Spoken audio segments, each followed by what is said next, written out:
The rope cut deep into her throat, her massive feet barely touching the ground. Gideon Hale dropped his saddlebags, the 12-cent receipt for the cabin fluttering to the dirt. The Apache woman's eyes flickered, still alive, by God's mercy. His knife was in his hand before thought caught up to instinct, sawing through the thick hemp as her giant frame collapsed into his arms like a fallen oak. Blood trickled from the corner of her mouth, but her chest rose with a shallow breath. "Who did this to you?" Gideon whispered, his hand trembling slightly as he checked her pulse. Behind them, the cabin door hung open, papers scattered across the threshold like fallen leaves. The land he'd just purchased for pocket change held secrets worth killing for, and this woman had nearly died for them. Some injustices a man can't walk away from, no matter the cost. Gideon's weathered hands shook only once as he lifted the Apache woman's considerable weight, then steadied. He'd carried enough injured stock in his ranching days. The principle wasn't different, only the stakes. Inside the cabin, dust motes swirled in shafts of late afternoon light, revealing years of abandonment. He laid her on his bedroll with unexpected gentleness for a man whose face had been carved by harsh winds and harder fortunes. "Water first, then bandages. Questions when you're ready," he murmured, more to himself than to her. The cabin's interior told its own story. Broken furniture, a table missing one leg, empty shelves save for a single tin cup. The only incongruity was a polished strongbox in the corner, its brass lock gleaming as if recently handled. Gideon's one good eye narrowed at the sight. The other slightly drooped from an old injury. He dampened his kerchief and cleaned the angry welt around the woman's neck, his movements economical. When the floor creaked under his weight, his hand instinctively moved toward his holster, then relaxed. Old habits from watching his boundaries that didn't exist anymore. "You ain't Judge Crane's man," the woman whispered suddenly, her voice raspy through her damaged throat. Her English was perfect despite its hoarseness. Gideon's hands paused. "No, ma'am. I ain't nobody's man these days." Her eyes, dark as wet river stones, studied him with careful intelligence. "Then why are you here?" "Bought this place at county auction. 12 cents was all they asked, all I could spare." He gestured at the receipt still clutched in his other hand. "Gideon Hale, former owner of Crooked Pine Ranch, till the tax assessors decided I owed more than the land was worth." "Tax assessors appointed by Judge Crane," she said. Not a question, but a statement. Gideon's mouth tightened to a thin line. "Reckon you and I might have a common enemy, Miss Naeli," she said, attempting to sit up despite her size and injury. "Granddaughter of Chief Whitehawk." "I was working as a translator in the territorial office." She swallowed painfully. "I overheard things I wasn't supposed to hear." Naeli explained in halting sentences how she discovered Judge Crane and Governor Webb discussing forged land deeds, documents transferring Apache territories through treaties her grandfather had never signed. When they caught her listening, they'd brought her to this isolated cabin as a problem to be handled quietly. "They plan to hang me as a renegade," she said, touching her wounded neck. "Make it look like I attacked settlers, then was killed resisting arrest." Gideon's one good eye narrowed as pieces clicked into place. "This cabin wasn't random, was it? They knew I'd buy it." His hands began that slight tremor again before he clenched them tight. "Crane wasn't done with me after taking my ranch." Nellie nodded, her massive frame still hunched protectively. Standing, she would tower over Gideon 6 feet by at least a head. "The strongbox," she whispered, pointing to the corner. "It contains the forged deeds. They planned to retrieve it after I was gone." Before Gideon could respond, the distant sound of hoofbeats carried through the broken window. His face hardened into a mask of calm that didn't reach his eyes. "They're coming back," Nayeli said, terror flashing across her face. "Fletcher Knox leads them. He's the one who—" She touched her neck again. "How many?" Gideon asked, checking his rifle with practiced hands. "5, plus Knox." Gideon's mouth twisted in a mirthless smile. "Seems they think highly of you, bringing so many." Gideon moved to the window, staying carefully to one side as he assessed their situation.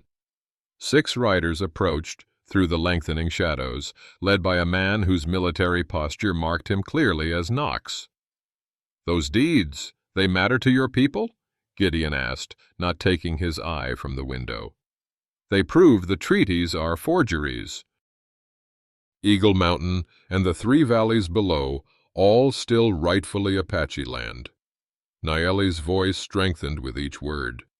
"My grandfather sent me to learn the white man's language, to help protect what remains of our territory. If those deeds reach him—" Gideon turned, his gaze meeting hers. "You have somewhere to run to? People who'll hide you?" Nayeli straightened to her full, imposing height, wincing as the movement pulled at her injured neck. "I won't run. Not with the evidence here." Outside, Knox's voice carried clearly. "Hale, I see smoke from your chimney. Come on out and talk business." Gideon's hand no longer trembled as he checked his ammunition. "Way I see it, we've got 2 choices. Leave out the back, try to reach your people, or stay and fight for what's in that box." He paused. "Either way, once they find you alive, we're both dead folks walking." Nayeli's massive hands clenched. "My grandfather doesn't raise cowards." Gideon nodded once, a simple respect in the gesture. "Then we'd best get ready for visitors." "Gideon Hale!" Fletcher Knox's voice carried a false joviality that didn't match the positioning of his men around the cabin. "Just want to talk about that property you've acquired.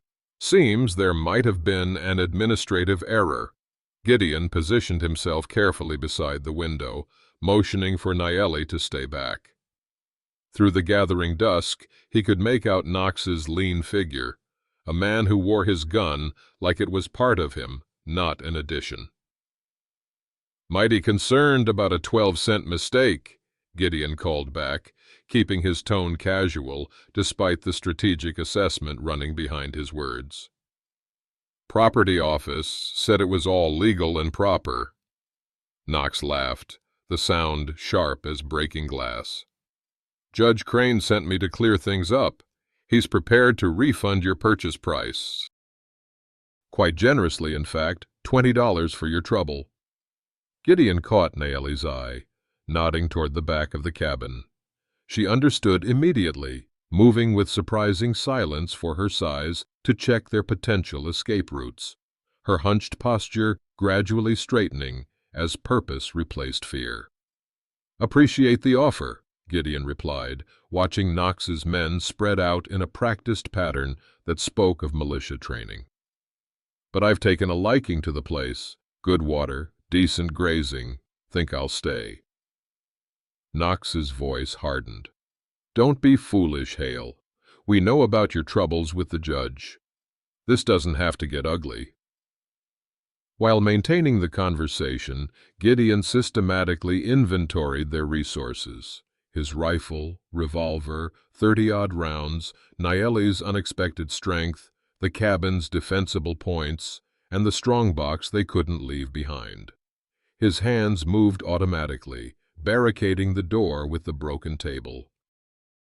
"What's the real story here, Knox?" Gideon called out, playing for time as Nayeli silently reinforced the back window. "Judge Crane doesn't send 6 men for property matters." A pause followed.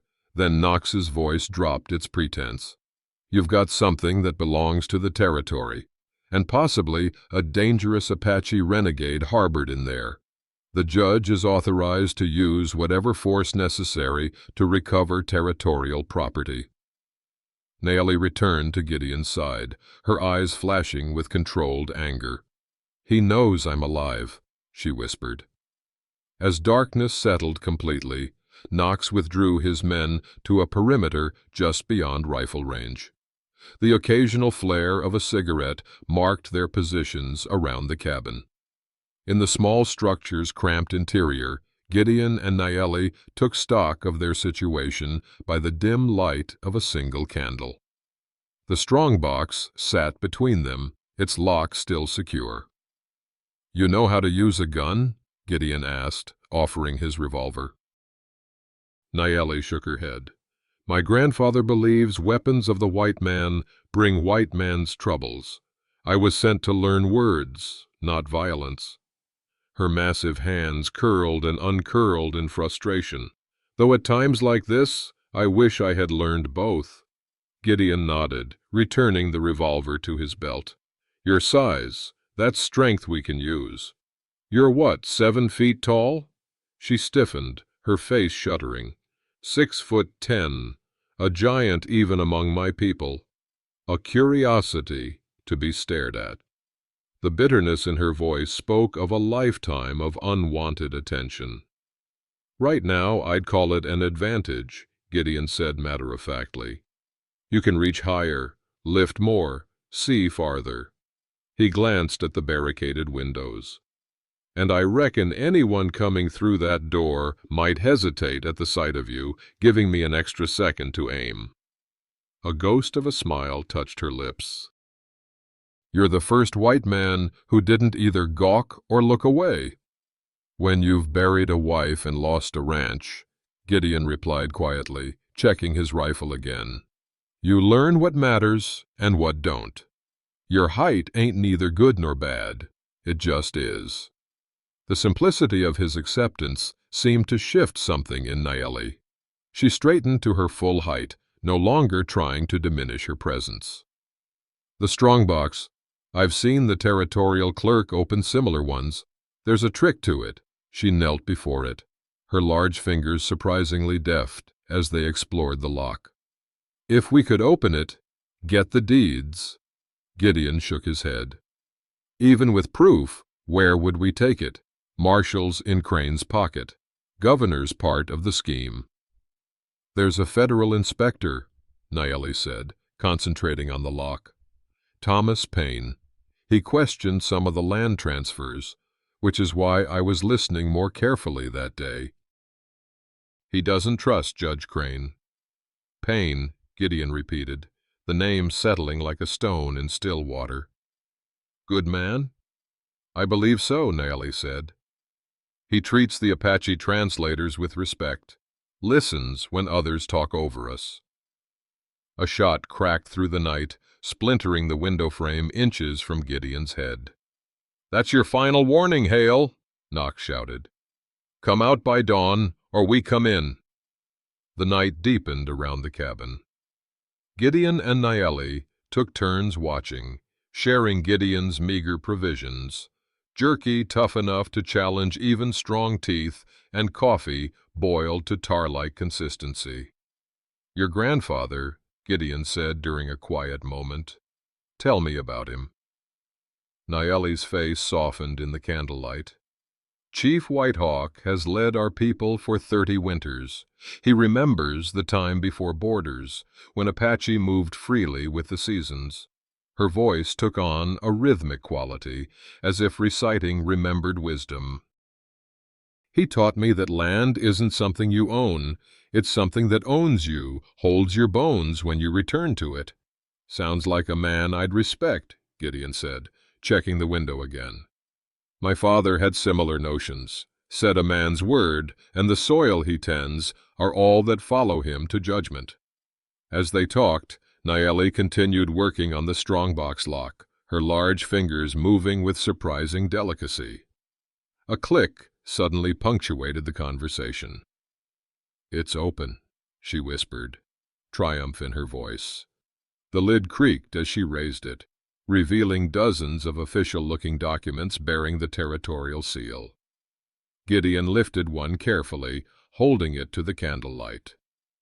Land transfer from Whitehawk, Chief of Western Apache, to Territorial Governor, he read, squinting at the signature.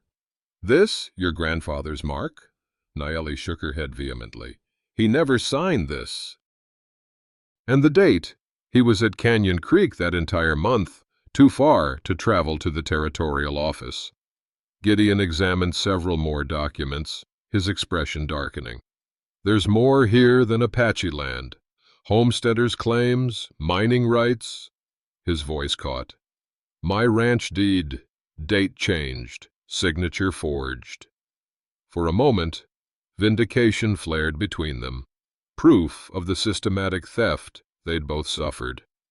If we could get these to Thomas Paine, Nayeli began, hope coloring her voice for the first time. A movement outside caught Gideon's attention. Through the window, he spotted men carrying bundles toward the cabin under cover of darkness. They're not waiting for dawn, he said grimly, and that's not ammunition they're carrying. First light brought the attack. Knox's men fired from multiple positions, forcing Gideon and Nayeli to stay low. Between volleys, Gideon returned fire carefully, making each shot count. Conserve ammunition, he instructed as Nayeli passed him loaded cartridges. They're hoping we'll waste it. Through the broken window, they watched as one rider galloped toward town, likely for reinforcements. The pattern of attack suggested military training, systematic coverage, rotating firing positions, tested defenses before advancing. You were military? Nayeli asked during a brief lull, noticing how Gideon's movements reflected similar discipline. Union cavalry, last year of the war, he replied, ejecting a spent casing. Enough to learn how men like Knox think. He gestured toward the territorial documents they'd repacked into the strongbox. Now I understand why Judge Crane wanted my land so badly. The whole northern valley is part of their scheme. Nayeli nodded, her giant frame folded uncomfortably in the confined space. The Apache lands connect to your former ranch. Together, they control the entire watershed. A bullet splintered the doorframe, showering them with wooden fragments. Gideon returned fire, and a cry of pain confirmed his aim. That's one, he said without satisfaction, but they'll be more careful now. Midday brought an eerie quiet. Knox's men withdrew to covered positions, maintaining the siege while conserving energy. Gideon used the respite to check their defenses and treat a graze wound on his arm where a bullet had torn his sleeve. Nayeli insisted on cleaning the injury, her large hands unexpectedly gentle. My mother was a healer, she explained, applying a poultice made from plants she'd found growing near the cabin's foundation. The domesticity of the moment created a strange bubble of normalcy. They shared stories. Gideon of his wife Sarah, who had died in childbirth years before. Nayeli of her brother, killed by territorial militia in a misunderstanding that was never investigated. Strange, Gideon said, wincing slightly as she tied off the bandage, how land brings out both the best and worst in people. Land is neutral, Nayeli replied, her formal education evident in her precise vocabulary. It's what people project onto it that creates conflict. The distant sound of approaching horses interrupted their conversation. Through his rifle sight, Gideon spotted Knox returning with the rider who had left earlier, now accompanied by a wagon covered with tarpaulin. They've brought something, he said, a cold knot forming in his stomach. Twilight brought fire. The first flaming arrow arced over their defensive position and struck the dry wooden roof shingles. Within minutes, more followed, targeting different sections of the cabin. They mean to burn us out, Gideon said grimly, firing at shadowy figures moving closer under cover of smoke. Nayeli used their limited water supply to douse flames, but the fire spread too quickly across the drought-dried timber. The acrid smoke filled the cabin, making breathing increasingly difficult. The strong box, Nayeli coughed, pointing to where they'd hidden it beneath floorboards. We can't let it burn. Gideon nodded, covering her with rifle fire as she pried up the boards and retrieved the heavy box. The roof timbers groaned ominously as fire consumed their integrity. "We need to leave," he shouted over the roar of flames. "Roof's coming down!" A section of burning ceiling crashed between them, temporarily separating Nayeli from the door. Gideon vaulted the burning debris, pulling her massive frame toward the exit, both of them clutching the strongbox between them. "Wait," Gideon said suddenly, ramming his rifle butt against the lock. The mechanism, already damaged by Nayeli's earlier efforts, finally gave way. "If we have to run, we take the deeds, not the box." They hurriedly distributed the documents between them, stuffing papers inside clothing. As they prepared to flee, the entire southern wall erupted in flames. "Now!" Gideon shouted, kicking open the door. They burst from the cabin into a hail of gunfire. Nayeli cried out, a bullet tearing through her shoulder. Gideon returned fire, creating momentary confusion as they sprinted toward the tree line. Behind them, the cabin collapsed in a shower of sparks and flame. Bullets kicked up dirt at their heels as they zigzagged toward cover, papers falling from their clothing in their desperate flight. They reached the trees as the last light faded, the burning cabin illuminating the night behind them. Nayeli stumbled, blood darkening her shirt. Gideon caught her before she fell, supporting her massive weight as they pushed deeper into the forest. "The deeds!" she gasped, reaching into her clothing only to find most of the papers gone, lost in their escape. Gideon checked his own pockets. Only 2 documents remained. One showing the transfer of Eagle Mountain to territorial control, the other a corner of his own ranch deed, both clearly displaying forged signatures. "Not enough," he said, the words bitter as he helped Nayeli into a sheltered ravine. 2 papers against the territory's most powerful men. Dawn found them hidden in the ravine, miles from the destroyed cabin. Gideon had treated Nayeli's wound as best he could, using strips torn from his own shirt for bandages. "Bullet went clean through," he said, finishing the crude dressing. "You're lucky." Nayeli laughed without humor, her normally imposing frame diminished by pain and exhaustion. "Lucky, we have lost everything. The cabin, the evidence." Her voice broke. "My grandfather trusted me to help our people, and I have failed." Gideon stared at the 2 surviving documents, now stained with blood and dirt. "Without the full set of deeds, it's just our word against theirs. And words don't count for much out here, especially not an Apache's and a failed rancher's." The enormity of their situation settled between them, wounded, hunted, with insufficient evidence to challenge their powerful enemies. The morning light revealed their tattered condition. Clothes singed and torn, faces smoke-blackened, hope as fragile as the charred paper fragments that had escaped the fire. "We need help," Gideon finally said, his voice rough from smoke and exhaustion. Nayeli touched the wound at her shoulder, wincing. "There's a trading post 3 miles east. Bill Mercer runs it. You know him?" Gideon nodded slowly. "Known Bill 15 years, honest man, as traders go. Helped me when drought came through in '68. "Can we trust him?" Nayeli asked, the question hanging between them like smoke. Gideon helped her to her feet, her great height making the assistance awkward despite her weakness. "Way I see it, we don't have much choice. You need better doctoring than I can provide, and we need to reach Thomas Paine." As they began their painful journey toward the trading post, a distant rumble of thunder promised rain that would never reach the ashes of the 12-cent cabin. They traveled slowly, Nayeli's wound and exhaustion slowing their pace.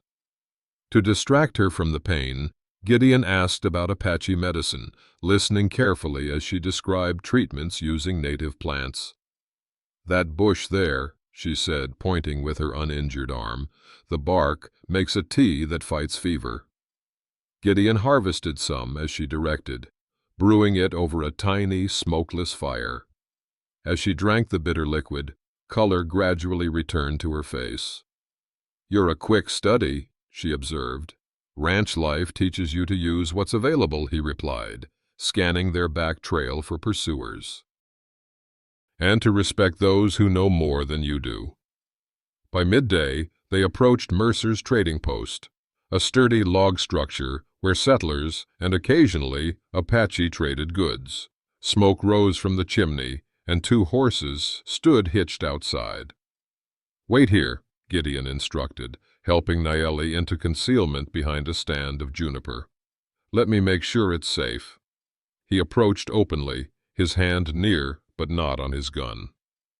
Bill Mercer emerged onto the porch, surprise, then recognition crossing his weathered face. "Gideon Hale," he called, genuine pleasure in his voice. "Heard you left the territory after losing Crooked Pine." "Nearly did," Gideon replied, scanning the area for other visitors. "Need your help, Bill. Got a wounded companion and trouble on our tail." Mercer's smile faltered slightly. "What kind of trouble?" "The kind with the judge's name on it," Gideon said quietly. Something flickered in Mercer's eyes. Concern, perhaps fear, but he nodded. "Bring your friend." "My wife's gone to visit her sister, so we've got the place to ourselves." Gideon retrieved Naeli, supporting her as they approached the trading post. Mercer's eyes widened at her size, but, to his credit, he showed no other reaction to her Apache heritage. "Inside quickly," he said, holding the door open. "That shoulder needs tending."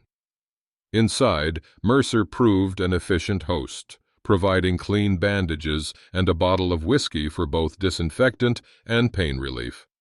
As he worked on Naeli's wound, Gideon explained their situation, the forged deeds, the hanging, the siege, and their narrow escape. Mercer listened silently, his expression growing more troubled with each detail. When Gideon finished, he sat heavily in a chair, rubbing his gray-stubbled chin. "Crane's reach is long," he said finally. "Been squeezing me, too. Raised the tax on this place 3 times in 2 years. We need to reach Thomas Paine," Gideon explained. "Naeli says he might help expose the fraud." Mercer nodded slowly. "I can hide you in the storeroom tonight. My son's riding to town tomorrow. He could carry a message to Paine." Relief washed over both fugitives. As Naeli rested on a pallet in the back room, Gideon drafted a careful note to Paine, explaining what they'd discovered and requesting a meeting. "Thank you, Bill," Gideon said, clasping his old friend's hand. "I won't forget this." "Get some rest," Mercer replied, a strange hesitation in his voice. "You're safe for tonight." As Gideon joined Naeli in the storeroom, Mercer locked the door behind them. "For your protection," he explained, through the wood, "just in case anyone comes looking."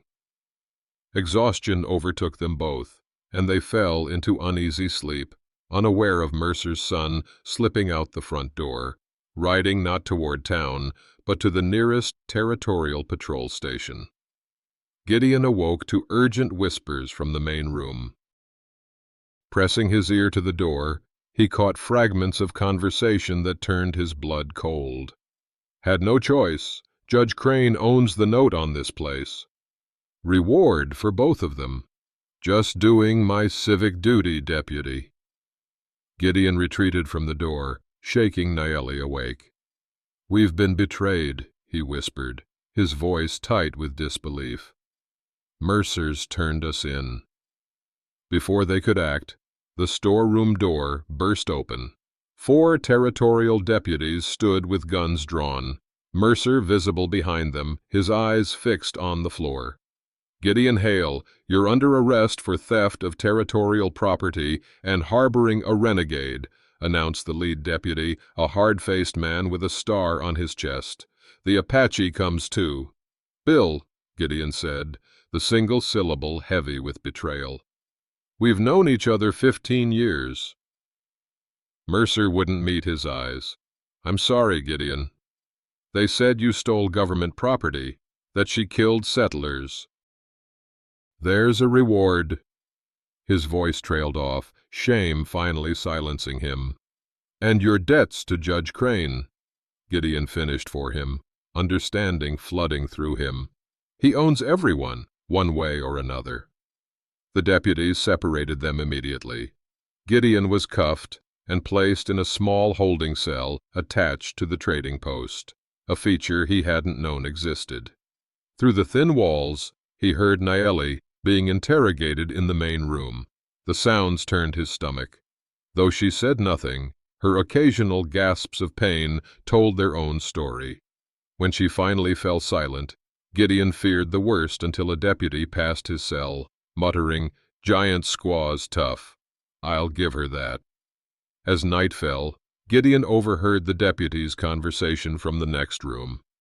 "Judge Crane himself is riding in by dawn," one said. "Says he'll handle this personally."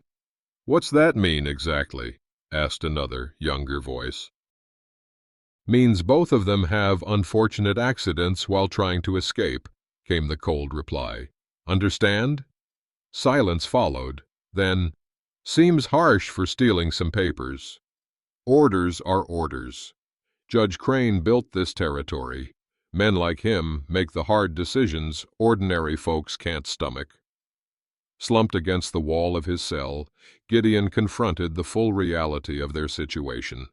The system itself was corrupted beyond any individual's power to challenge. Wealth and position trumped truth and justice. He'd lost his ranch, and now would lose his life, all through legal means controlled by men like Crane. Most devastating was the betrayal by Bill Mercer, a man who'd shared meals at Gideon's table, who'd stood beside him at Sarah's funeral.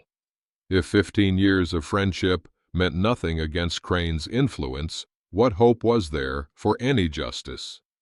Night deepened around the trading post. Gideon sat motionless in his cell, mind racing through possibilities and finding none. Every authority, every system designed for justice had been co-opted by Crane and his allies. From the next room came the soft sound of singing. Naeli's voice, weak but determined, in an Apache melody that rose and fell like wind through canyon walls. Though he couldn't understand the words, their meaning was clear: defiance in the face of death. "Quiet in there!" a deputy shouted, followed by the sound of something striking wood. The singing stopped briefly, then resumed, softer but unbroken. Something in her persistence pierced Gideon's despair. She'd been beaten, nearly hanged, shot, and now faced execution, yet refused to surrender her spirit.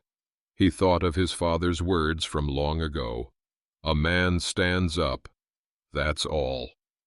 Not because victory was certain, not because anyone was watching, but because standing was itself a victory against everything that would force you to your knees. Gideon rose in his small cell, drawing himself to his full height. He still had his boot knife, overlooked in the deputy's search. Mercer might have betrayed him, but he'd be damned if he'd wait meekly for Crane's arrival. Working in darkness, he pried at the door's hinges with the small blade, making painfully slow progress. The odds remained overwhelmingly against them. 4 armed deputies, reinforcements coming, nowhere to run if they escaped. But as Naeli's quiet singing continued, he understood that how they faced death mattered more than avoiding it. Just as he loosened the first hinge, a soft tapping came at the tiny window of his cell. Gideon froze, expecting a deputy checking security. Instead, a young Apache face appeared in the moonlight. "White Hawk sent us," the young man whispered in accented English. We have been watching." The young Apache identified himself as Running Fox, Nayeli's cousin. With remarkable stealth, he helped Gideon remove the remaining hinges from the cell door. "How did you find us?" Gideon whispered as they worked. "Apache eyes watch all who cross our lands," Running Fox explained. "When Nayeli did not return from the territorial office, scouts were sent to all settlements. One saw her captured. Another witnessed the burning cabin." His dark eyes met Gideon's. "And all saw you cut her down when others would have walked past." The simple acknowledgment carried unexpected weight.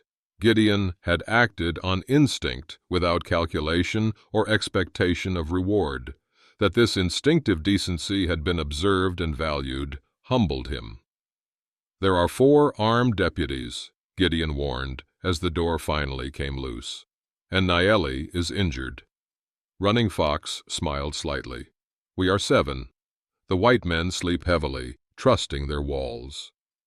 With remarkable efficiency, Running Fox and 2 other warriors subdued the deputies without firing a shot, using the silent techniques honed through generations of desert survival. The youngest deputy awakened to find himself already bound and gagged before he could raise an alarm. They found Nayeli lying on the trading post floor, her face bruised but her eyes alert.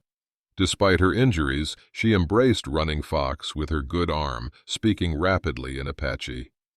"My grandfather received your message," Running Fox told Gideon as they helped Nayeli to her feet. "White Hawk says a man who would save his enemy's grandchild is no enemy at all." Mercer, tied to a chair in his own trading post, wouldn't meet Gideon's eyes. "They'd have taken everything," he mumbled. "The judge owns the note on this place." Gideon studied his former friend, seeing not evil but weakness, the same fear that kept countless others silent while Crane built his empire of corruption. "I understand fear, Bill," Gideon said finally, "but I don't respect it." Outside, more Apache warriors maintained watch, while those inside gathered supplies. Running Fox explained that White Hawk's camp lay 2 days' journey to the northwest, in the shadow of Eagle Mountain itself, one of the sacred sites stolen through forged deeds. As they prepared to leave, Gideon faced a choice about Mercer and the deputies. Running Fox waited, watching his decision. "Leave them bound but unharmed," Gideon said finally. "We're not murderers, whatever they think of us." Running Fox nodded, a new respect in his eyes. "White Hawk was right about you." The journey to White Hawk's camp tested Nayeli's endurance, but Apache medicine and her own determination kept her moving. As they traveled, Running Fox shared how word of her capture had spread through native networks invisible to white authorities. "The old chief has eyes everywhere," he explained. "What happens on Apache land, he knows." Gideon, listening, began to understand the sophisticated intelligence system that operated beneath the territory's official structures. What settlers saw as primitive was in fact an intricate communication network adapted perfectly to the harsh landscape. They reached the Apache camp at dusk on the 2nd day. Unlike the stereotypical images Gideon had expected, White Hawk's people maintained a semi-permanent settlement of both traditional wickiups and cabins built in the white style, nestled in a protected valley with good water access. The old chief himself waited at the camp's edge, a lean, weathered figure whose presence commanded immediate respect despite his unassuming height and simple clothing. His eyes, sharp as a hawk's, moved from his granddaughter's injuries to Gideon's face, measuring both the harm and the help that had come from white hands. Nayeli spoke rapidly in Apache, then switched to English. "Grandfather, this is Gideon Hale. He saved my life when Judge Crane's men tried to hang me." White Hawk studied Gideon silently for a long moment before speaking in perfect, unaccented English. "You cut down what another man hanged. That tells me more than many words could." Gideon, exhausted and overwhelmed, found himself unable to produce the polite formalities he might have attempted. Instead, he spoke plainly. "Your granddaughter showed courage I've rarely seen. I'm sorry we couldn't save more of the evidence." White Hawk nodded, as if the direct response confirmed something. "Come, you both need rest and healing. Tomorrow is for counsels and decisions." In the Apache camp, Gideon experienced a caring efficiency that contrasted sharply with his recent treatment by his own people. Nayeli received expert medical attention while Gideon was given food, clean water, and a place to rest. As night fell, he observed the community's rhythms, children playing under watchful eyes, elders teaching youngsters, hunters returning with game. The savages of territorial propaganda lived with a dignity and order that put the corruption of Crane's administration to shame. Before retiring, White Hawk visited Gideon at the small wickiup assigned to him. The old chief sat cross-legged on the ground, his movements deliberate but not stiff despite his years. "My granddaughter says you lost your land, as we have lost ours," he said without preamble. Gideon nodded, unconsciously rubbing his left hand where its slight tremor had returned. Judge Crane wanted Crooked Pine Ranch to complete his hold on the northern watershed. When I wouldn't sell, taxes suddenly tripled. "The white man's paper magic," White Hawk said with a sad smile. "It steals more effectively than arrows or bullets." "The law is supposed to protect everyone equally," Gideon said, bitterness edging his voice. "Laws are like riverbanks," the chief replied. "They direct the flow of power, when those who write the laws also control the power." He let the thought hang unfinished. "One of the deeds survived," Gideon said, reaching carefully into his shirt to withdraw the crumpled, blood-stained document. "Proof that Eagle Mountain was stolen through forgery." White Hawk took the paper with reverence, his weathered fingers tracing the falsified signature. "Eagle Mountain is where our ancestors speak to us. More than land, it is our connection to all who came before." He looked up, his gaze direct and penetrating. "One paper is not enough. The white man's law requires more." "There's a territorial clerk named Thomas Paine," Gideon explained. "Nayeli believes he might help us gather more evidence." White Hawk nodded slowly. "Tomorrow we will speak more of this. Tonight you need rest." He rose with the fluid grace of a much younger man. Before leaving, he placed a hand briefly on Gideon's shoulder. "You could have left her hanging. You could have walked away. But a man who stands for what is right, even when alone, such a man can change history."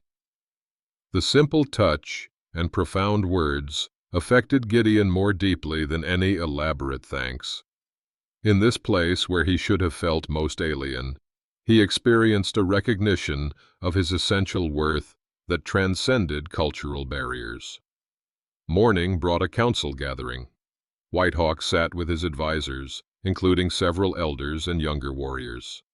Nayeli, her shoulder properly bandaged, translated when necessary, though most of the Apache leaders spoke at least some English. Gideon presented what they knew: the forged deeds, Judge Crane's land schemes, Governor Webb's complicity, and the territorial officials' willingness to murder to protect their crimes. "Thomas Paine has been gathering evidence of his own," Nayeli added. "He suspects fraud, but lacks proof definitive enough to challenge the judge's authority. The territorial officials are expecting us to flee into Apache lands," Gideon continued. "Their focus will be on borders and known trails." Running Fox, who had proven himself both a skilled warrior and thoughtful strategist, spoke up. "Then we go where they do not expect, into the heart of their power." An audacious plan took shape. Rather than hiding, they would infiltrate the territorial capital itself. Apache scouts would create diversions along the borders, drawing attention and resources away from town. Meanwhile, Gideon, Nayeli, and Running Fox would enter the town under cover of darkness to contact Thomas Paine. My warriors will be positioned throughout the settlement, White Hawk decided, unseen but ready if needed. The old chief's strategic mind impressed Gideon. What settlers saw as random Apache movements were actually calculated maneuvers with clear purposes. The primitive savages of frontier mythology were in reality sophisticated tacticians adapting to overwhelming odds. As the council concluded, White Hawk raised a hand for silence. There is one more matter to consider. Judge Crane has called an emergency court session for tomorrow. He intends to declare Nayeli an outlaw, allowing any settler to kill her on sight. "How do you know this?" Gideon asked, amazed at the chief's intelligence network. White Hawk's lips curved slightly. "We have ears even in the territorial office. Not all who work for the white man's government believe in its methods." This revelation changed everything. With a public court declaration, Crane would legitimize murder under color of law. Their timeline had just shortened dramatically. "We move tonight," Gideon decided. "Reach town before dawn, find Paine, and gather what evidence we can before the court convenes." White Hawk nodded approval, then performed an unexpected ceremony. He mixed ochre and ash into paint, applying marks to Gideon's face in the Apache warrior tradition. "Tonight you go as one of us," he said solemnly. "My voice goes with you." As preparations accelerated, Nayeli approached Gideon privately. The proud set of her shoulders and straight posture revealed her transformation from victim to warrior. "My grandfather doesn't give his trust easily," she said. "What you've been given is rare." Gideon touched the dried paint on his cheeks. "I'll do my best to deserve it." "We're not just fighting for land," she replied. "We're fighting for what kind of territory this will become. One where power makes right, or where right makes power." As darkness fell, their small group prepared to depart. White Hawk's hand rested briefly on Gideon's shoulder once more, the gesture conveying more than words could express. "A single stone starts the landslide," the old chief said simply. They reached the outskirts of the territorial capital before dawn, guided by Apache scouts who knew every approach that avoided regular patrols. The town slumbered under a thin blanket of fog, gas lamps creating hazy halos at street corners. Running Fox melted into shadows with 3 other warriors, positioning themselves at strategic locations. Gideon and Nayeli, dressed in settler clothing to attract less attention, moved carefully toward the modest home Thomas Paine maintained near the territorial offices. "There," Nayeli whispered, indicating a small, clapboard house set back from the main street. A single candle burned in the window despite the early hour. Approaching cautiously, they tapped lightly at the rear door. After a tense moment, it opened slightly to reveal a thin-faced man with wire spectacles, clutching a pistol that trembled slightly in his hand. "Who's there?" he demanded in a whisper. "Thomas Paine," Gideon responded quietly. "We need to speak with you about Judge Crane and Governor Webb." The clerk's eyes widened, then darted nervously toward the street. "Inside, quickly." Once inside, Payne's fear was evident, but so was a stubborn determination in the set of his jaw. He stared at Nayeli in shock. "You're alive," he exclaimed. "They're saying you murdered settlers and escaped custody." "A fabrication to justify my execution," Nayeli replied with dignity, "as are the land transfers you've been questioning." Gideon quickly explained their situation: the forged deeds, the hanging attempt, the siege at the cabin, and their narrow escape. As he spoke, Payne's expression shifted from skepticism to grim confirmation. "I've suspected something like this for months," the clerk admitted, pushing his spectacles higher on his nose. "Documents appearing with signatures I know weren't collected on the dates claimed, territorial records altered after filing." He hesitated, then seemed to make a decision. Kneeling, he pried up several floorboards beneath a worn rug, revealing a hidden compartment containing stacks of papers. "I've been making copies," he explained, almost apologetically. "Duplicate deeds, altered surveys, correspondence between the judge and governor, private notes about which properties to target next." His voice strengthened. "I knew someday someone would need them." Gideon and Nayeli exchanged glances of disbelief. Here was everything they had lost in the cabin fire, and more. Evidence not just of individual fraud, but of systematic corruption at the territory's highest levels. As they examined the documents, Running Fox slipped through the door, his expression urgent. "Riders coming," he warned. "Judge Crane arrives with the governor. They've called an emergency court session." Payne blanched. "They're moving faster than expected. The session isn't scheduled until noon." "They know we're alive," Gideon realized. "They're accelerating their plan to eliminate us legally." A moment of decision hung between them. They could flee with the evidence, hoping to reach federal authorities in another territory, or they could confront the corruption directly, in public, where witnesses would make summary execution more difficult. "I'm tired of running," Gideon said finally. "Let's take this fight to them." Nayeli nodded, standing to her full, impressive height. "Justice should be seen." Payne swallowed hard, adjusting his spectacles again. "I'll be ruined for this."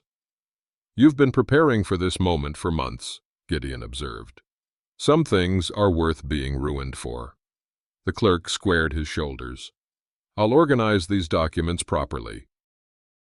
We'll need multiple copies, one for the court recorder, others for distribution to key citizens." With Apache warriors positioned strategically around town and Payne's evidence in hand, they formed a plan more audacious than wise. They would walk directly into the courthouse during the emergency session. The territorial courthouse filled quickly as word spread of the emergency session. Judge Crane presided, his imposing figure draped in black robes that matched his reputation. Beside him sat Governor Webb, whose political ambitions were an open secret. The gallery contained a cross-section of territorial society, ranchers, merchants, a few sympathetic Apache observers permitted in the back, and the influential citizens whose support maintained the current power structure. Crane gavelled the session to order with practiced authority. "This court is convened to address a matter of territorial security. We have evidence that Apache renegades, assisted by a disgruntled former landowner, have destroyed government property and murdered territorial deputies." As he continued detailing fabricated charges against Nayeli and Gideon, the courthouse doors swung open.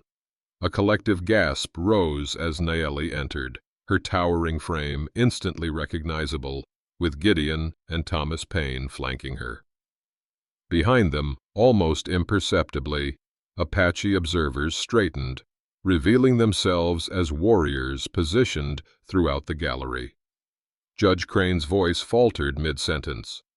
"Bailiff, arrest these fugitives immediately." The territorial marshal stepped forward, then hesitated as Gideon raised his hand. "We claim the right to address these charges," Gideon called out clearly, "and to present evidence of corruption at the highest levels of territorial government." The courthouse erupted in murmurs. Before Crane could regain control, Thomas Payne began distributing copies of documents to key citizens and the court recorder. Governor Webb half rose from his seat, his face flushing deep red. "This is outrageous. These people are fugitives, spreading lies to avoid justice." "If they're lies," Gideon replied, his voice carrying through the commotion, "then examine the evidence in public, under oath." Nayeli stepped forward, her dignity and presence commanding attention despite the bruises still visible on her face. "These men," she said, indicating Crane and Webb, "have systematically stolen land through forged documents, not just from Apache people, but from legitimate settlers throughout the territory." As citizens examined the documents, conversation swelled. Several prominent ranchers recognized alterations to their own property records. A banker identified discrepancies in transaction dates. The territorial recorder confirmed that official seals appeared on documents he had never processed. "This is a conspiracy against legitimate territorial development," Judge Crane thundered, but his characteristic authority rang hollow as evidence mounted. From the back of the courtroom, a weathered homesteader stood. "My land assessment tripled last year after I refused to sell to the governor's brother. Thought it was just bad luck. These papers show it was planned." Others began speaking up. Settlers who had lost land under suspicious circumstances, witnesses to backdated documents, even a clerk who admitted being pressured to alter records. The territorial marshal, previously aligned with Crane, found himself at a crucial crossroads. With multiple witnesses and documented evidence presented in open court, he made his decision, stepping away from the judge's side to stand in the center of the room. "The law isn't just words on paper," he announced, his voice cutting through the chaos. "It's what decent folks agree to live by. And this," he gestured to the evidence now spreading through the courthouse, "this ain't it." Judge Crane made a final, desperate attempt to reassert control. "I am the law in this territory," he shouted, pounding his gavel. "This court is adjourned." "The court remains in session," contradicted the marshal, reaching for the badge on his chest. "But under different authority." He turned to face the gallery. "As federal marshal for this territory, I am empowered to address crimes that transcend local jurisdiction." The revelation of his dual authority shifted the power balance instantly. Crane's face drained of color as the marshal continued. "Judge Alden Crane, Governor Edwin Webb, you are hereby detained pending investigation of fraud, abuse of office, falsification of territorial records, and conspiracy to commit murder."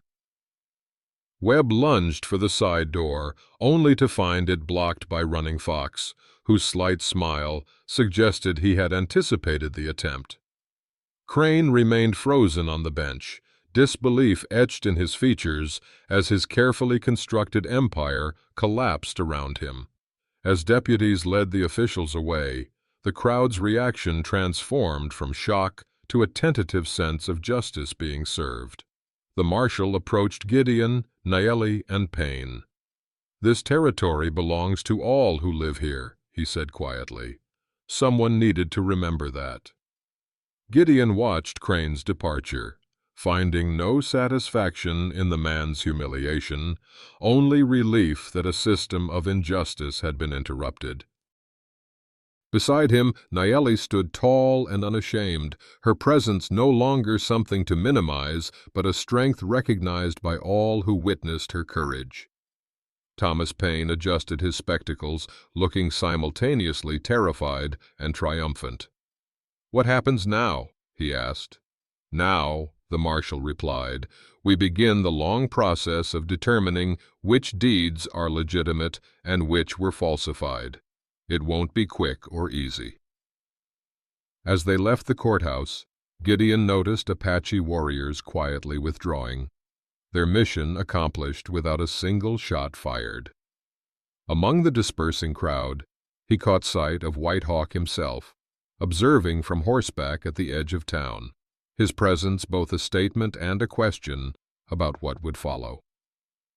The silent exchange between Gideon and the old chief acknowledged that, while a battle had been won, the larger struggle for true justice had only begun. 3 months later, Gideon stood on a ridge overlooking Eagle Mountain as White Hawk conducted a ceremony officially reclaiming the sacred site. Federal investigators had confirmed widespread corruption, with multiple territorial officials now awaiting trial. The investigation had expanded to neighboring territories, suggesting Crane's operations extended far beyond what they had initially discovered. Gideon had been offered his ranch back. Crooked Pine's seizure proven illegal, but the experience had changed him too profoundly to simply return to his former life. Instead, he'd accepted a position as liaison between territorial authorities and the Apache tribe, using his understanding of both worlds to prevent future abuses. His cabin, built at the boundary between settler lands and Apache territory, symbolized his new role, neither fully in one world nor the other, but creating a bridge between them. Nayeli joined him on the ridge, her imposing height now a symbol of authority rather than something to hide. As her grandfather's official voice in territorial matters, she had transformed her difference into an advantage. Her distinctive presence ensured she was never overlooked in negotiations. 3 months ago, I was hanging from a rope, she said quietly, unconsciously touching the faint scar still visible on her neck. Now I help write the laws that govern this land. Gideon nodded, noting how she no longer hunched to diminish her stature. From victim to voice. It suits you. They gazed together at Eagle Mountain, watching as the ceremony concluded. Apache elders pointed out sacred sites to territorial officials, explaining their significance with a new confidence that they would be heard and respected. "Have you seen the work at the cabin site?" Nayeli asked. "Went by yesterday," Gideon confirmed. Foundations nearly complete. The charred remains of the 12-cent cabin had been cleared for a new structure, a meeting house where Apache leaders and territorial officials could gather on equal footing. The governor's replacement had allocated funds for its construction as a gesture of reconciliation. From that spot where they tried to silence the truth, Nayeli said, words of understanding will now flow. Gideon's left hand trembled slightly, the old nervous tic that surfaced when he thought of legal matters, but he no longer tried to hide it. Some wounds healed, others simply became part of who you were. Small choices, he mused, cutting down a rope, making copies of documents, standing up in court, tiny things that changed everything. Nayeli smiled. My grandfather says the greatest rivers begin as single raindrops. Below them, the gathering began to disperse. Apache families mingled with territorial officials and settlers in a way that would have been unimaginable months earlier. Children played together, unconcerned with the boundaries adults had drawn. White Hawk made his way up the ridge to join them, moving with the deliberate dignity that had first impressed Gideon. Age had not diminished his authority. If anything, recent events had enhanced it. The federal commissioner has approved our revised boundaries, the old chief informed them. Eagle Mountain and the Three Valleys remain Apache land. The northern watershed will be jointly managed. This represented a significant victory, not just the return of stolen land, but recognition of Apache competence to administer it. The new territorial governor had proven surprisingly open to cooperation, perhaps recognizing that his predecessor's fall offered both warning and opportunity. What about Judge Crane? Nayeli asked. Has there been word of his trial? White Hawk nodded. The federal judge arrives next week. Crane has lost many allies since his methods became public. Even Governor Webb has offered testimony against him to reduce his own sentence. The three stood in silence, watching the activity below. Workers had begun constructing several small trading posts at the boundary lines, places where Apache crafts and settler goods could be exchanged without exploitation. Thomas Paine sends his regards, Gideon mentioned. The federal authorities have appointed him document authenticator for the territory. No deed transfers without his verification now. Whitehawk's eyes crinkled slightly, his version of a smile. A good choice. Fear did not break him when it mattered most. The transformation extended beyond policies and positions. The territorial marshal had begun recruiting Apache scouts to serve alongside his deputies. Several merchants were learning basic Apache phrases to facilitate trade. Small changes, but significant in their cumulative effect. Most telling was how people now acknowledged Nayeli. Where once her height had drawn stares and whispers, she now received respectful nods. Her physical difference, once a source of shame, had become inseparable from her authority. The governor has requested regular councils, Whitehawk continued. He seems to understand that preventing conflict serves everyone's interests. "Will you attend?" Gideon asked. The old chief shook his head. "That task falls to younger voices now. I have seen enough changes for one lifetime." His gaze rested on Nayeli with quiet pride. She had emerged from the crisis, not just as a survivor, but as a leader in her own right.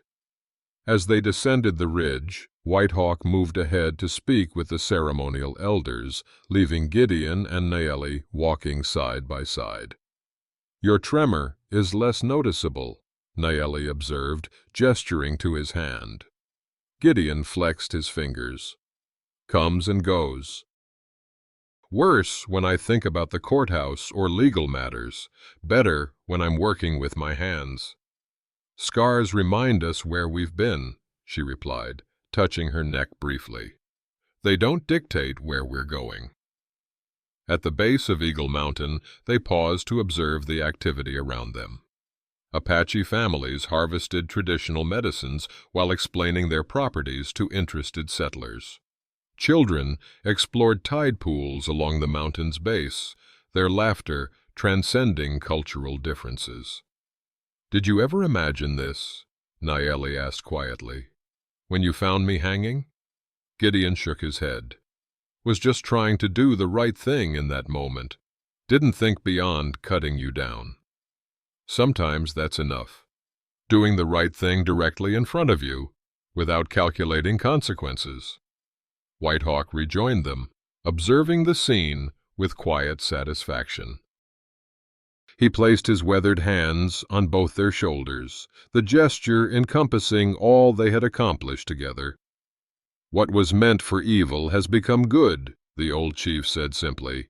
"This is the way of the world, when good people refuse to look away."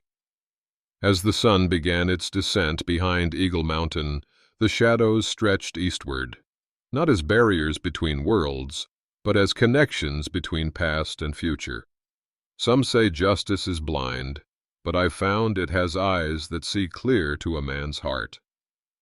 The 12 cents I paid for that cabin turned out to be the dearest price and the greatest bargain of my life. Dearest because it nearly cost my life.